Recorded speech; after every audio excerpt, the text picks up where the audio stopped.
ব্রিটিশদের অন্ধকার জেলের ভেতরে কি সরস্বতী পূজা হতে পারে?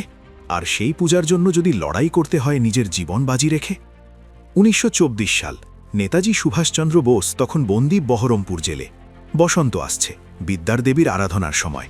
নেতাজি বললেন, জেলের ভেতরেই সরস্বতী পূজা হবে। ব্রিটিশ জেলাররা হেসে উড়িয়ে দিল, কিন্তু সুভাষ বসু কি হার মানার মানুষ?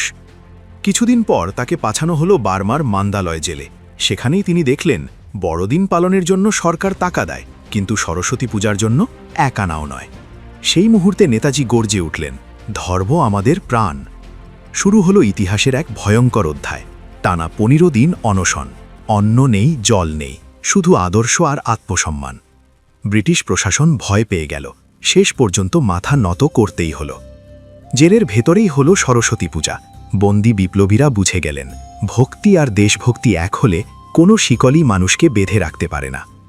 এই গল্প শুধু ইতিহাস নয়, এটা ছিল এক বাঙালি বন্দী বিপ্লবীর আত্মসম্মানের লড়াই।